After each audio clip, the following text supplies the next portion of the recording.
पानी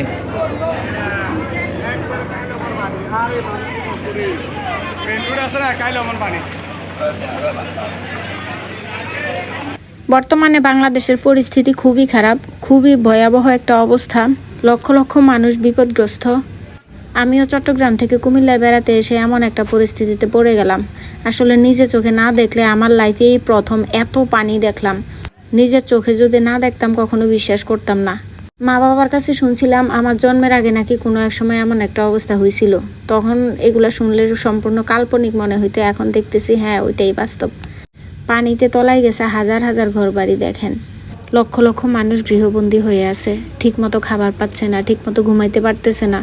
এগুলো দেখলে খুবই খারাপ লাগে, নিজের কষ্টটা আর কষ্ট মনে হয় না। বিশেষ করে ছোট বাচ্চা এবং বয়স্করা খুবই রিস্কে আছে। এইখানটাতে একটু কম আছে পানি, কিন্তু কিছু কিছু এলাকায় আরও বেশি, অনেক অনেক বেশি। ধরেন ঘরের প্রায় চালের কাছাকাছি চলে গেছে পানি।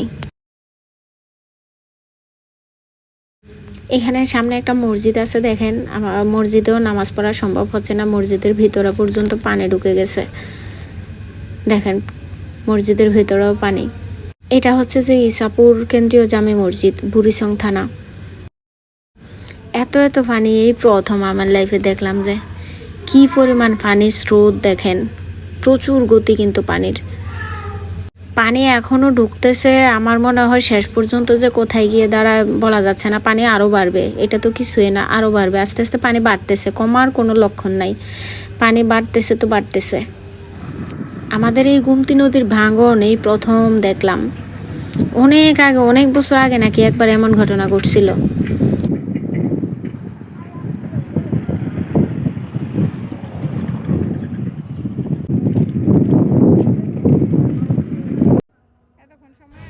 এই নদী কত মানুষের কত স্বপ্ন কেড়ে নিছে।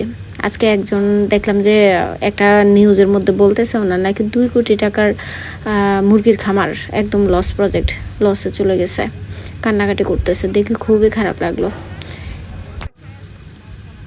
এই যে আরেকজনের ঘর পানির নিচে পড়ে গেছে, হয়তো মুরগির ছিল এই ঘরটা। ও ঘরের যাওয়ার জন্য খুব বেশি অপেক্ষায় আছে। ঘরটা একদম কাছাকাছি, কিন্তু যাইতে পারতেছে না। সবার কাছে একটাই অনুরোধ, যারা সামর্থ্যবান, যে যার মতো যার যার এলাকায় সাহায্যের হাত বাড়িয়ে দিন। যার যার সামর্থ্য অনুযায়ী, বেশি দিতে হবে কোনো কথা নাই, একটু একটু করে সবাই দিলেও কিন্তু হয়ে যায় অনেক, মানে এদের অনেকটাই হেল্প হবে। আপনারা আপনাদের সামর্থ্য অনুযায়ী এগিয়ে আসুন।